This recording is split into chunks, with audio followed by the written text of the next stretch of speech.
കർത്താവേ, നിന്റെ ഉന്നതമായ നാമത്തിന് സ്തോത്രം ചെയ്യുന്നു. കർത്താവേ, നിന്റെ വിശുദ്ധ പൗരോഹിത്യത്തെ മഹത്വപ്പെടുത്തണമേ. കർത്താവെ, സഭയിലുള്ള സാന്നിധ്യം പ്രകടമാക്കണമേ. 40 വർഷം ഞാൻ അർപ്പിച്ച കൃപാനയുടെ യോഗ്യതയാൽ കൃപാസ്ഥാനത്താറെ ജീവനോടെ പ്രത്യക്ഷപ്പെട്ട പരിശുദ്ധ അമ്മയുടെ മാധ്യസ്ഥത്തിൽ ഞാൻ മക്കളെ ആശീർവദിക്കുന്നു. ഞങ്ങൾ ചില പ്രോജക്റ്റുകൾക്ക് വേണ്ടിയും ചില പോംവഴികൾക്ക് വേണ്ടിയും ജീവിതത്തിലെ ചില പ്രയാസങ്ങൾ, സാമ്പത്തിക വിഷയങ്ങളായാലും മറ്റു വിഷയങ്ങളായാലും മാറുന്നതിന് വേണ്ടി സംസാരിക്കാൻ പോകുന്ന വ്യക്തികളിൽ, നിങ്ങൾ സംസാരിക്കാൻ പോകുന്ന വ്യക്തികളിൽ ഇന്ന് പരിശുദ്ധാത്മ നിറയട്ടെ. സുന്ദരി മാതാവ്, സമയത്തിനധികമായ പരിശുദ്ധ അമ്മ കൃപാസന മാതാവ് ഇന്ന് നിങ്ങളുടെ കൂടെ യാത്രയാവുകയും നിങ്ങളുടെ കൂടെ വരികയും ചെയ്യട്ടെ. നിങ്ങൾക്ക് സംസാരിച്ച് ഒതുക്കാൻ പറ്റാത്ത വിഷയങ്ങൾ, നിങ്ങൾ സംസാരിച്ചാൽ ശരിയാകത്തില്ലെന്ന് തോന്നുന്ന സ്ഥലങ്ങളിൽ കർത്താവ് തന്നെ മറുപക്ഷത്ത് നിന്നുകൊണ്ട് നിങ്ങൾക്ക് അനുകൂലമായ ഒരു സാഹചര്യം ഉണ്ടാക്കിത്തരാൻ കർത്താവിൻ്റെ നാമത്തിൽ ഞാൻ നിങ്ങളെ ആശീർവദിക്കുന്നു. കർത്താവെ, കൃപ വന്ന് പെട്ടിരിക്കുന്ന വഴികൾ, ഒരു തീരുമാനം എടുക്കാൻ പറ്റാത്തവർ, പല വിഷയങ്ങളെക്കുറിച്ച് ഏത് ജോലിക്ക് പോകണം, ഏത് നാട്ടിൽ പോകണം, ഏത് രാജ്യത്ത് പോകണമെന്ന് അറിയാൻ പാടില്ലാതെ വിഷമിക്കുന്നവർ, എന്ത് പഠിക്കണമെന്ന് അറിയാൻ പാടില്ലാതെ വിഷമിക്കുന്നവർ, ഒരു തീരുമാനം എടുക്കാൻ പറ്റാത്തവർ, അവർക്ക് പരിശുദ്ധാത്മാവ് പ്രവർത്തിച്ചുകൊണ്ട് അവർക്ക് പുതിയ തീരുമാനം എടുക്കാൻ കർത്താവ് നിങ്ങളെ സഹായിക്കട്ടെ. എൻ്റെ കർത്താവിൻ്റെ ഉന്നതമായ നാമത്തിൽ സഭയുടെ അധികാരത്തിൽ, കുരിശിൻ്റെ അടയാളത്തിൽ, ദൈവശക്തിയാൽ രോഗപീഠകൾ, വേദന രോഗങ്ങൾ, മറ്റ് വ്യക്തികളുമായിട്ടുള്ള വഴക്കുകൾ, കേസുകൾ, കോടതി കേസുകൾ, പോലീസ് കേസുകൾ, ഇൻ്റർവ്യൂകൾ, ടെസ്റ്റുകൾ, പരീക്ഷാ ഫലങ്ങൾ നിങ്ങൾക്ക് അനുകൂലമായിരിക്കാൻ പരിശുദ്ധ മാതാവിൻ്റെ മധ്യസ്ഥയിൽ ഞാൻ നിങ്ങളെ യേശുനാമത്തെ ആശീർവദിക്കുന്നു. പിതാപുത്രൻ പരിശുദ്ധാത്മാശ്വരശ്വരെ നീക്കുവാവേ. എന്നിട്ട് ഇവരോട് പണ്ട് ഇവൾ പഠിച്ച വചനം ആത്മാവ് തിരിച്ചു കൊണ്ടുവന്ന് കൊടുക്കും. എന്താ പറയുന്നത്? അത് ഭയങ്കര രസമാക്കി വെക്കാൻ. നിയമാവർത്തനത്തിൻ്റെ 33:26 എടുത്തേ. സ്തുതിയുടെ ഹല്ലേലൂയ, ഹല്ലേലൂയ, ഹല്ലേലൂയ, ഹല്ലേലൂയ. യേശുവേ നന്ദി, ഹല്ലേലൂയ, ഹല്ലേലൂയ, ഹല്ലേലൂയ. നിയമാവർത്തനം 33:26. യശ്രൂൺ, നിന്റെ ദൈവത്തെ പോലെ ആരുമില്ല. അതാണ് സംഭവം. ദൈവത്തിനൊന്നും അസാധ്യമല്ല എന്ന് പറയുന്നതിന് പകരം പറയണ യശ്രൂ, നിന്റെ ദൈവത്തെ പോലെ ആരുമില്ല.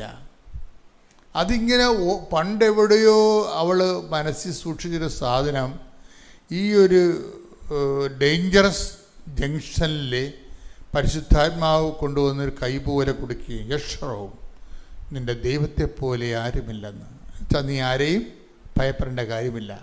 പിന്നെ അടുത്ത വചനം എന്താ? നിന്നെ സഹായിക്കാൻ, നിന്നെ സഹായിക്കാൻ അവിടുന്ന് വിഹായസിലൂടെ മഹത്വപൂർണനായി മേഘത്തിന്മേൽ സഞ്ചരിക്കുന്നു. മേഘത്തിന്റെ ചിറകിന്മേൽ സഞ്ചരിക്കുന്നു. യേശു ദൈവത്തിന്റെ മഹത്വപൂർണനുമായ, ആരാധ്യനായ, അജയനായ, അശരൂഢനായ, മേഘസംവാഹകനായി കർത്താവ് വരികയാണ് ഇവളുടെ ജീവിതത്തിലോട്ട്. യശ്രോ, നിന്റെ ദൈവത്തെ പോലെ ആരുമില്ല. അപ്പം യശ്രോ എന്ന് വിളിക്കണത് എന്താ കാര്യം? അതൊരു ഓമന പേരാശരിക്കും. യശ്രോ എന്ന് വെച്ച് കഴിഞ്ഞാൽ ഇസ്രയേലിനെ ദൈവം വിളിക്കണ ഓമന പേരാ എന്ന് വെച്ചാൽ അതിൻ്റെ അകത്ത് കുറേ അർത്ഥങ്ങളുണ്ട്. യേശുക്രിസ്തുവിൻ്റെ വരാനിരിക്കുന്ന യേശുക്രിസ്തുവിൻ്റെ വിശുദ്ധമായ രക്തത്തിൻ്റെ നീതീകരിക്കപ്പെടുകയും ആ വിശുദ്ധ രക്തത്തെ ഓർത്തുകൊണ്ട് നീ നിൻ്റെ ജീവിതത്തെ ക്രമീകരിക്കപ്പെടുകയും ചെയ്യുമ്പോൾ നീ ദൈവത്തിൻ്റെ ഒരു സ്പിരിച്വൽ പേറ്റൻ്റായി മാറുന്നു, ആത്മീയ സ്വത്തവകാശമായി മാറുന്നു. അത് ഭയങ്കര വല്ലാത്തൊരു കൺസെപ്റ്റാണ് യശ്രൂം. ബൈബിളിൽ 2 പ്രാവശ്യം ഈ വാക്ക് ഉപയോഗിച്ചിട്ടുള്ളൂ. എന്നു കഴിഞ്ഞാൽ ഓരോ വ്യക്തികളിലും ദൈവം ഉദ്ദേശിക്കുന്നത് നീതീകരിക്കപ്പെട്ട ദൈവ പൈതൽ, നീതി പൈതൽ. അതാണ് ഞാൻ നീതി പൈതൽ എന്ന് തർജ്ജമ ചെയ്തത്. യശ്രൂം, നീതി പൈതൽ.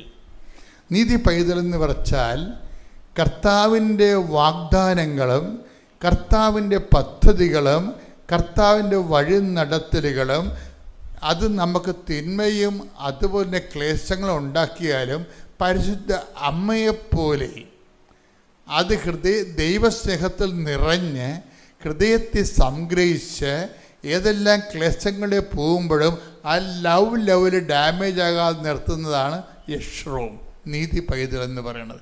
അതാണ് ഇവൾ പറയണത്. ഇവൾ ആദ്യം പറഞ്ഞ ഇതാണ്, എൻ്റെ നട്ടെല്ല്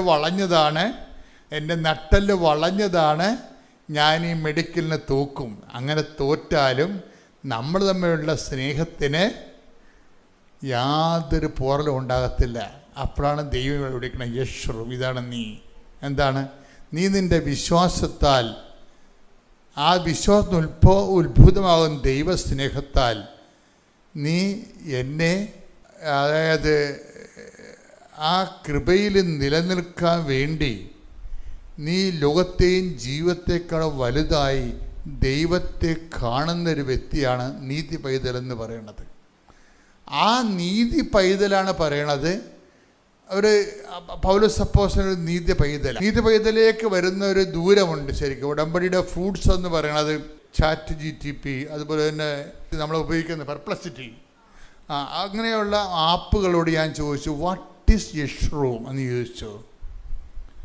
അപ്പോൾ യശ്രൂം എന്ന് ചോദിക്കുമ്പോൾ അവർ പറയും there is no direct connection between യശ്രൂം ആൻഡ് കവനൻ്റ് എന്ന് പറയും. വെച്ച് കഴിഞ്ഞാൽ ഉടമ്പടി എന്ന് പറയണതും യശ്രൂം തമ്മിൽ ബന്ധമില്ലെന്ന് പറയും. അപ്പോൾ പരിശുദ്ധാൻ പറയും യവന്മാർക്ക് അത്രയും അമ്മമാർ പഠിച്ചിട്ടില്ല, ബന്ധമുണ്ടെന്ന് പറയും. എന്താ കാര്യം?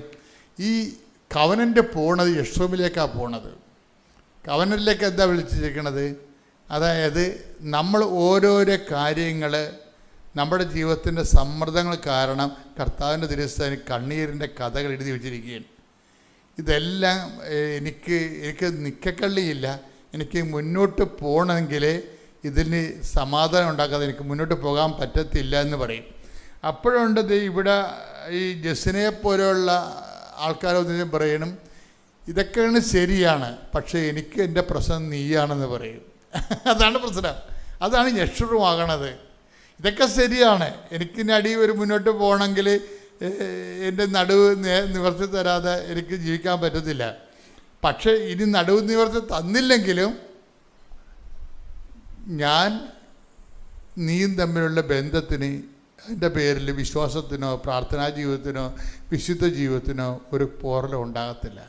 ഉടനെ പരിശുദ്ധാത്മ പറയും യശ്രൂം, നിൻ്റെ ദൈവം നിന്നെ രക്ഷിക്കാൻ വേണ്ടി വാനമേഘങ്ങളിൽ മേഘത്തെ ചിറകാക്കിക്കൊണ്ട് ഇതാ കടന്നു വരുന്നു എന്ന് പറയും. എന്നിട്ട് അത് ആ വചനം കിട്ടിയിട്ട് ഇവിടെ ഇടക്കിടക്ക് ഇത് പറയാൻ തുടങ്ങും. പിന്നെ ഇവിടെ ഇത് വെച്ച് പ്രാർത്ഥിക്കാൻ തുടങ്ങും. എന്താ? കർത്താവിൻ്റെ വരവ് ഇവളുടെ വിശ്വാസത്തിൻ്റെ പ്രഖ്യാപനത്തിലൂടെ അത് ത്വരിതപ്പെടുത്തുകയാണ്. കർത്താവിൻ്റെ വരവിനെക്കുറിച്ച് പറയുമ്പോഴെല്ലാം ഈശോ പറയണത് വിശ്വാസത്തെക്കുറിച്ചാണ് പറയണത്. എങ്കിലും മനുഷ്യപുത്രൻ വരുമ്പോൾ വിശ്വാസം കണ്ടെത്തുമോന്ന് ചോദിക്കില്ല. Take the word of God. സ്തുതിക്കട്ടെ. ഹല്ലേലൂയ, ഹല്ലേലൂയ, ഹല്ലേലൂയ, ഹല്ലേലൂയ, ഹല്ലേലൂയ. യേശുവേ നന്ദി. ഹല്ലേലൂയ, ഹല്ലേലൂയ, ഹല്ലേലൂയ, ഹല്ലേലൂയ, ഹല്ലേലൂയ, ഹല്ലേലൂയ, ഹല്ലേലൂയ. യേശുവേ നന്ദി. ഹല്ലേലൂയ, ഹല്ലേലൂയ, ഹല്ലേലൂയ, ഹല്ലേലൂയ, ഹല്ലേലൂയ, ഹല്ലേലൂയ. ലൂക്ക 18:8. എങ്കിലും മനുഷ്യപുത്രൻ വരുമ്പോൾ ഭൂമിയിൽ വിശ്വാസം കണ്ടെത്തുമോ? അത് വിഷയം അത് എന്ത് വിശ്വാസമാണ്? ഇപ്പം 18:8 ഉടമ്പടിയിൽ ഉപയോഗിക്കുന്ന ഈ റിഫൈൻഡ് ഫെയ്ത്താണ് ഉദ്ദേശിക്കുന്നത്. ഉടമ്പടിയിൽ ഉപയോഗിക്കുന്ന റോ ഫെയ്ത്ത് അല്ല. ഫെയ്ത്തിൽ തന്നെ റോ ഫെയ്ത്ത് ഉണ്ട്, റിഫൈൻഡ് ഫെയ്ത്ത് ഉണ്ട്. റിഫൈൻഡ് ഫെയ്ത്ത് എന്ന് പറയുന്നത് ടെസ്റ്റഡ് ഫെയ്ത്താണ്. റോ ഫെയ്ത്ത് എന്ന് പറയുന്നത് മാതാപിതാക്കന്മാരിൽ നിന്ന് കൈമാറി കിട്ടിയ കാരിസം ക്ലാസ്സിൽ കേട്ട വിശ്വാസമാണ്. റോ ഫെയ്ത്താണ്. ഈ റോ ഫെയ്ത്ത് എന്ന് പറയണത്, നമ്മൾ റോ എന്ന് പറഞ്ഞാൽ എന്താ? ഇപ്പോൾ ക്രൂഡ് ഓയിൽ എപ്പോഴും പറയാറുള്ള ഉദാഹരണമാണ് ക്രൂഡ് ഓയിൽ.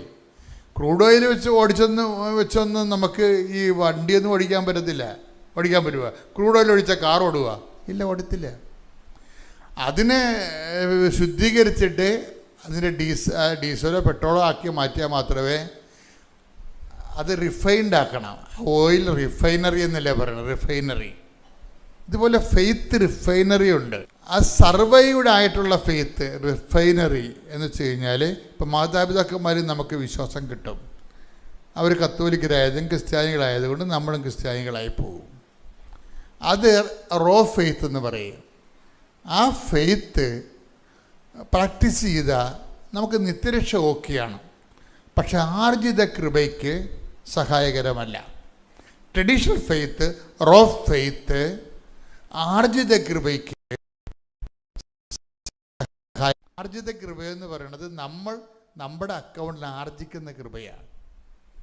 ആർജിക്കുന്ന കൃപയെന്ന് പറയുമ്പോൾ അവിടെ ഉപയോഗിക്കുന്നത് റിഫൈൻഡ് ഫെയ്ത്താണ്. റിഫൈൻഡ് ഫെയ്ത്ത് എന്ന് പറഞ്ഞാൽ എന്താണ്? അഗ്നിപരീക്ഷകളെ അതിജീവിച്ച വിശ്വാസം, അതാണ് റിഫൈൻഡ് ഫെയ്ത്ത്. അതിജീവിത വിശ്വാസം. Take the bed of God. സ്തുതിക്കട്ടെ. ഹല്ലേലൂയ, ഹല്ലേലൂയ, ഹല്ലേലൂയ, ഹല്ലേലൂയ, ഹല്ലേലൂയ. യേശുവേ നന്ദി. ഹല്ലേലൂയ, ഹല്ലേലൂയ. യേശുവേ ആരാധന, ആരാധന, ആരാധന, ആരാധന. പത്രോസ് 1:7. 1 പത്രോസ് 1:7. കാരണം അഗ്നിശോധനയെ അതിജീവിക്കുന്ന. അതാണ് കേട്ടാ പറഞ്ഞ അഗ്നിശോധന വരണ കണ്ടില്ലേ? അല്ല, മാതാപിതാക്കന്മാരിൽ നിന്ന് പാരമ്പര്യ വിശ്വാസം കിട്ടിയാൽ അത് റോ ഫെയ്ത്താ. ഇനി ഇതിന് എന്ത് ചെയ്യണം? അഗ്നിശോധനകളാണ്, വേറെ മാർഗമൊന്നുമില്ല. കുളിച്ചാൽ ശരിയാകത്തില്ല. തീ തന്നെ വേണം ഇതിന് സംഭവം. അഗ്നിശോധന തരണം. അഗ്നിശോധന എന്ത് ചെയ്യണം? അതിജീവിക്കുകയും ചെയ്യണം. അഗ്നിശോധന കത്തിപ്പോയാൽ പോയി. അഗ്നിശോധനയെ എന്ന് പറഞ്ഞ് അഗ്നിശോധനയെ അതിജീവിക്കുന്ന. 1 പത്രോസ് 1:7. ഏറ്റു പറഞ്ഞ അഗ്നിശോധനയെ അതിജീവിക്കുന്ന നശ്വരമായ സ്വർണത്തേക്കാൾ വിലയേറിയതായിരിക്കും പരീക്ഷകളെ അതിജീവിക്കുന്ന നിങ്ങളുടെ വിശ്വാസം. പരീക്ഷകളെ അതിജീവിക്കണത് വിശ്വാസമുണ്ട്. പിന്നെ പരീക്ഷകളെ അതിജീവിക്കുന്ന പ്രത്യാശയുണ്ട്. പരീക്ഷകളെ അതിജീവിക്കുന്ന ദൈവസ്നേഹമുണ്ട്. ഈ പരീക്ഷകളെ അതിജീവിക്കുന്ന ദൈവസ്നേഹത്തിൻ്റെ നിലവാരത്തിലേക്കാണ് ഈ ജോസിന വളർന്നു വന്നിരിക്കുന്നത്. എന്താ പറയണത്? ഇവളെ കർത്താവുമായിട്ട് സെൽഫി എടുത്ത് സങ്കടം വരുമ്പോൾ ഈ സെൽഫി നോക്കി ആ ദൈവസ്നേഹത്തിൽ ജീവിക്കുന്നയാളാണ്. അപ്പോൾ അവൾ നേരത്തെ പറയുകയാണ്, എങ്ങാനും ഞാൻ എൻ്റെ നട്ടിൽ വളഞ്ഞിരിക്കണ കാരണം എനിക്ക് മെഡിക്കൽ ടെസ്റ്റ് കിട്ടിയില്ലെങ്കിൽ പറഞ്ഞ് ഞാൻ എൻ്റെ പേരിൽ നിൻ്റെ അടുത്ത് വാക്കിടാനോ വഴക്കുണ്ടാക്കാനോ പ്രാർത്ഥന കുറക്കാനോ ഒന്നും ഞാൻ തയ്യാറല്ല. അത് നേരത്തെ പറയണം. അതാണ് വിഷയം. മുൻകൂർ നടന്നിട്ട് പറയണം, നേരത്തെ പറയുകയാണ്. ജാമ്യം എടുക്കുകയാണ് ശരിക്കും പറഞ്ഞാൽ. എന്ന് വെച്ച് കഴിഞ്ഞാൽ ഈ മെഡിക്കലിന് തോക്കണത് കർത്താവിൻ്റെ സ്നേഹത്തിൽ നിന്ന് എന്നെ പിന്തിരിപ്പിക്കത്തില്ല. അതാണ് ഈ അതിജീവിത ദൈവസ്നേഹം എന്ന് പറയണത്. പിന്നെ എനിക്ക് കുറേ ദിവസമായിട്ട് എൻ്റെ നെഞ്ചിനകത്തിരുന്ന് ഭയങ്കര ബുദ്ധിമുട്ടായിരുന്നു. ഞാനത് ഹോസ്പിറ്റലിൽ പോയാൽ അവർ ആ ടെസ്റ്റ് ഈ ടെസ്റ്റ് എന്ന് പറയും. എനിക്കതൊക്കെ ഭയങ്കര ഒരു ബുദ്ധിമുട്ടായിട്ട് തോന്നി. ഞാൻ അമ്മയുടെ തൈലം, ഈ ഇവിടുന്ന് കൊണ്ടുപോയ തൈലം വിശ്വാസ പ്രമാണം ചൊല്ലി ഞാൻ എൻ്റെ നെഞ്ചത്ത് തേച്ചു. അതിൽ പിന്നെ ഇതുവരെ എനിക്ക് ബുദ്ധിമുട്ടുണ്ട്. പലവിധമായ അസുഖങ്ങളിലേക്ക് മാറാകുന്ന ആ നെഞ്ചുവേദന ചെടിക നേരം കൊണ്ട് അത് വേഗം മാറി.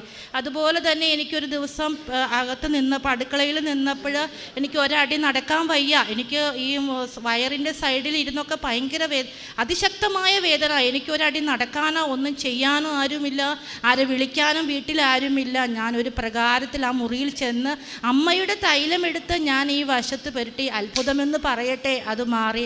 അതുപോലെ എൻ്റെ എനിക്ക് നിലത്ത് നിൽക്കുമ്പോൾ വേദനയായിരുന്നു, അതും മാറിക്കിട്ടി. ഞാനിപ്പോൾ ഹോസ്പിറ്റലുകളിൽ പോവാറില്ല. എല്ലാത്തിൻ്റെയും നാഥയായ ഔഷധം തന്നെയാണ് അമ്മ. ആ മരുന്നുള്ളപ്പോൾ നമ്മൾ എന്തിന് ഹോസ്പിറ്റലുകൾ കയറി ഇറങ്ങണം? അങ്ങനെ ഞാൻ ആ തൈലം പുരട്ടി, എനിക്കതെല്ലാം മാറി. അങ്ങനെ ഇന്ന് എല്ലാവിധ അതുപോലെ എൻ്റെ സഹോദരൻ്റെ മകന് 4 വർഷമായി ഞങ്ങൾ വിവാഹം ആലോചിക്കുന്നു. എന്ത് ചെയ്താൽ ആകുന്നില്ല. ഞങ്ങളുടെ കഴിവിൻ്റെ പരമാവധി ഞങ്ങൾ പരിശ്രമിച്ചിട്ടും ആകുന്നില്ല. കഴിഞ്ഞ ചൊവ്വാഴ്ച ഞാൻ ഇവിടെ വന്ന് ഉടമ്പടി പുതുക്കി എടുത്തു. ഞാൻ അമ്മയോട് പറഞ്ഞിട്ട് പോയി, അമ്മ ആ മകനൊരു മകളെ കൊടുക്കണം, ഒരു സാക്ഷിയാക്കി നിർത്തണം. ഞങ്ങളുടെ കഴിവിനും അപ്പുറമാണ്. അമ്മ അത് അവിടെ ചെന്ന് ഇടപെട്ട് നടത്തണമെന്ന് ഞാൻ പ്രാർത്ഥിച്ചു. 3 ദിവസം കഴിയുന്നതിന് മുമ്പേ ഒരു ആലോചന വരികയും അത് ഉറച്ച മട്ടിലേക്ക് ഇരിക്കുകയും ചെയ്തു. ഇനിയും 1000 അനുഗ്രഹങ്ങൾ ഞങ്ങൾക്ക് തന്ന് അനുഗ്രഹിക്കുമെന്ന് ഉറച്ച വിശ്വാസത്തോടെയാണ് ഞാൻ പോകുന്നത്. അമ്മയ്ക്കും തിരുകുമാറിനും കോടി കോടി നന്ദി പറയുന്നു. ഇനിയുമുണ്ട് ഒരുപാട് കാര്യങ്ങൾ, എന്തെല്ലാം എന്ന് എനിക്ക് ഓർമ്മയിൽ വരുന്ന കാര്യങ്ങളെ ഞാൻ പറയുന്നുള്ളൂ. പക്ഷേ ഇത് കേൾക്കുന്ന ആരും മക്കളെ ചൊല്ലിയും എന്തിനെ ചൊല്ലിയും ഒന്നുകൊണ്ടും നിങ്ങൾ വിഷമിക്കേണ്ട. ഉടമ്പടി എടുത്ത് പ്രാർത്ഥിച്ചോ, പ്രാർത്ഥിച്ചില്ലെങ്കിലും ഈ മുറ്റത്ത് ഇവിടെ വന്ന് പ്രാർത്ഥിച്ചിട്ട് പോയാൽ അമ്മ തീർച്ചയായും നമ്മുടെ കൂടെ പോരും. ഞാൻ എന്ത് ചെയ്യണമെന്ന് അറിയാതെ ആകെ വിഷമത്തിലിരുന്ന സങ്കടത്തിലായിരുന്നു. ആകെ തകർന്ന അവസ്ഥയിൽ തന്നെയാണ് ഞാനിവിടെ വന്നത്. സീറോ ആയ മകളെ ഹീറോ ആക്കാൻ അമ്മയ്ക്കും തിരുകുമാറിനും മാത്രമേ സാധിക്കൂ. ഇനിയും ഒരു സാക്ഷിയായി ഇവിടെ കയറി വരുവാൻ എനിക്ക് ഇനിയും അനുഗ്രഹങ്ങൾ തരും എന്ന ഉറച്ച വിശ്വാസത്തോടെയാണ് ഞാൻ പോകുന്നത്. എൻ്റെ പേര് മേഴ്സി വർഗീസ്, തൃശ്ശൂർ ജില്ലയിൽ കാതികുടത്ത് നിന്ന് വരുന്നു. ഞാൻ ആദ്യമായി ഉടമ്പടി എടുത്തത് 28/9/22 ഞാൻ എൻ്റെ ആദ്യത്തെ നിയോഗം എൻ്റെ ചേച്ചിയുടെ കാലുമ്പോ വെരിക്കോസ് വെയിൻ വഴി കടിച്ച് പൊട്ടി പഴുത്തത് വ്രണമായിരിക്കുകയായിരുന്നു. 4 മാസമായിട്ടും അത് ഉണക്കമുണ്ടായിരുന്നില്ല. ആൻറ്റിബയോട്ടിക് കഴിച്ചിട്ടും അതൊരു കുറവുമില്ലായിരുന്നു. ഡോക്ടർ പറഞ്ഞ് സമയമെടുക്കും ഉണങ്ങുവാനായിട്ടെന്ന്. ചേച്ചി ഇത് വിളിച്ച് പറഞ്ഞപ്പോൾ കാല് മുറിച്ച് കളയേണ്ട വരുമെന്നാണ് ചേച്ചിക്ക് തോന്നുന്നതെന്ന് പറഞ്ഞു. ഞാനത് പ്രകാരം പോയി ഉടമ്പടി തൈലം കൊണ്ടുപോയി പ്രാർത്ഥിച്ച് വിശ്വാസപ്രമാണം ചൊല്ലി പ്രാർത്ഥിച്ച് ഇത്തിരി തൈലം ചേച്ചിക്ക് കൊടുത്തിട്ട് വരികയും ഉപ്പും കൊടുത്തിട്ട് വന്നു. അത് ചേച്ചി എന്നും പുരട്ടി പ്രാർത്ഥിക്കുമായിരുന്നു. ഒരാഴ്ച കൊണ്ട് പൂർണ്ണമായി ആ വ്രണം ഉണങ്ങി ശരിക്കും അത് നമ്മുടെ സാധാരണ കാല് പോയി. പിന്നെ എൻ്റെ മൂത്ത സഹോദരനായ വർഗീസിന് ലിവറിൽ വെള്ളം കെട്ടായി ഓപ്പറേഷൻ ചെയ്തു. ഡോക്ടർ 50% പോലും സാധ്യത പറഞ്ഞിട്ടുണ്ടായിരുന്നില്ല. പിന്നെ ഓപ്പറേഷൻ ചെയ്ത് ഡോക്ടർ പുറത്ത് കിടത്തിയപ്പോൾ പറഞ്ഞ് ചിലപ്പോൾ കോമ സ്റ്റേജിലൊക്കെ കിടക്കേണ്ടി വരുമെന്ന് പറഞ്ഞു. ഞാൻ പുറത്ത് കിടത്തി ഞങ്ങളെ കാണിച്ചപ്പോൾ ഉടമ്പടി തൈലം പുരട്ടി നാവിലും ശരീരത്തും മൊത്തം പുരട്ടി പ്രാർത്ഥിച്ചു. പെട്ടെന്നാണ് ആൾക്ക് രോഗസൗഖ്യമുണ്ടായത്. ഇപ്പോൾ ആൾക്ക് ഒരു കുഴപ്പവുമില്ല. ഇച്ചിരി മദ്യപാനം കൂടുതലായിരുന്നു ആൾക്ക്. മക്കളില്ലാത്ത ദുഃഖം ആൾ മദ്യപാനത്തിലാണ് കണ്ടെത്തിയിരുന്നത്. ഇപ്പോൾ പൂർണ്ണമായും മദ്യപാനം ഉപേക്ഷിച്ചു ആൾ. പിന്നെ എൻ്റെ മരുമകന് ഡിസ്ക് സംബന്ധമായ ഒരു ബൾജ് ആയിരുന്നു അവന്. എന്നിട്ട് അത് 3 പ്രാവശ്യം ഓപ്പറേഷൻ ചെയ്യേണ്ടി വന്നു. എന്നിട്ട് അവന് വേദന കുറഞ്ഞില്ല. പിന്നെ അവൻ ജർമ്മനിയിലാണ്. അവന് തൈലം ഞാൻ ഇത്തിരി കൊടുത്തഴിക്കുകയും അവൻ അവിടെ ഇരുന്ന് പുരട്ടി പ്രാർത്ഥിക്കുകയും ഞാൻ എൻ്റെ തണ്ടലിന് പുരട്ടി അവന് വേണ്ടി പ്രാർത്ഥിക്കുകയും ചെയ്യുമായിരുന്നു. ഇപ്പോൾ അവന് അത് സംബന്ധിച്ചുള്ള യാതൊരു വേദനകളും ഇപ്പോൾ അവനില്ല. യേശുവിന് മഹത്വം. പിന്നെ എൻ്റെ മകനായ നിതിന് വിദേശത്ത് പോവാൻ ഞാൻ പ്രാർത്ഥിച്ചിരുന്നു. ഉടമ്പടിയിൽ അത് വെച്ചിരുന്നു. അവന് ജർമ്മനിയിലേക്കും മാൾട്ടയിലൊക്കെ പോകാൻ വേണ്ടി ഓരോ പേപ്പർ വർക്കുകൾ ചെയ്തെങ്കിലും അതെല്ലാം ക്യാൻസലായി പോയി. അവന് ദുബായിലേക്കാണ് മാതാവ് അവനെ ഇപ്പോൾ ജോലിക്ക് വിട്ടിരിക്കുന്നത്. അതിന് യേശുവിനും നാമത്തിനും മഹത്വം. പിന്നെ ഞാൻ പ്രേക്ഷിത വേലകളൊക്കെ ചെയ്യുമായിരുന്നു. ഉടമ്പടി പത്രം എല്ലാവർക്കും കൊണ്ട് കൊടുക്കുകയും ഒക്ടോബർ മാസത്തിൽ തമിഴ് പത്രവും മേടിക്കുമായിരുന്നു. അതുകൊണ്ട് കൊറ്റിപ്പള്ളിയിൽ വരുന്ന കോയമ്പത്തൂരിൽ നിന്നും അവിടെ നിന്നൊക്കെ വരുന്ന തമിഴന്മാരെല്ലാ മക്കൾക്കൊക്കെ ഞാൻ കൊടുക്കുമായിരുന്നു. പിന്നെ ഞാൻ ഭക്ഷണങ്ങളൊക്കെ 9 പൊതി 10 പൊതിയൊക്കെ ചോറ് എല്ലാവർക്കും കൊടുക്കുമായിരുന്നു. പിന്നെ പൈസയൊക്കെ രോഗികൾക്കൊക്കെ ഇടയ്ക്കിടയ്ക്ക് പൈസകൾ കൊടുക്കും. പിന്നെ ഞാൻ എന്നും യൂട്യൂബിൽ പള്ളിയിൽ പോയിട്ട് വരുമ്പോൾ എന്നും യൂട്യൂബിൽ വെച്ചാണ് സാക്ഷ്യങ്ങൾ എന്നും കേൾക്കുമായിരുന്നു. സാക്ഷ്യങ്ങളും എല്ലാവർക്കും ഞാൻ അയച്ചു കൊടുക്കും. ഞാൻ വേളാങ്കണ്ണിയിലേക്ക് പോകാൻ എനിക്കൊരു അവസരം വന്നു. അപ്പോൾ ജോസഫച്ചൻ പറയുമായിരുന്നു കൊന്ത ചൊല്ലി അച്ഛൻ മാതാവിനെ ഇങ്ങോട്ട് കൊണ്ടുവന്നു. അപ്പോൾ ഞാനും എന്നും 33 കൊന്തയും ഒക്കെ ജമാല എത്തിക്കുമായിരുന്നു. അപ്പോൾ ഞാനങ്ങനെ പറഞ്ഞു, അച്ഛന് മാതാവിനെ കൊണ്ടുവന്നെങ്കിൽ എൻ്റെ മാതാവേ എനിക്ക് മാതാവിനെ അവിടെ വരുമ്പോൾ ഒന്ന് കാണാൻ കൃപ തരണേന്ന് പ്രാർത്ഥിച്ചു. നിത്യാരാധനാലയത്തിൽ പോയിരുന്ന് പ്രാർത്ഥിച്ചപ്പോൾ അവിടെ തിരുവോസ്തിയിൽ ശരിക്കും മാതാവിൻ്റെ മുഖം ഇങ്ങനെ വട്ടം കറങ്ങി എനിക്ക് കാണാമായിരുന്നു. അപ്പോൾ ഞാൻ പുറത്തിറങ്ങി കഴിഞ്ഞപ്പോൾ ഞാൻ അനിയത്തിയോടൊക്കെ ചോദിച്ചപ്പോൾ പറഞ്ഞ് അവരാരും ഇത് കണ്ടില്ല. ശരിക്കും എനിക്ക് മാതാവിനെ ശരിക്കും ഇങ്ങനെ തിരുവോസ്തിയിൽ തെളിഞ്ഞ് കാണാമായിരുന്നു.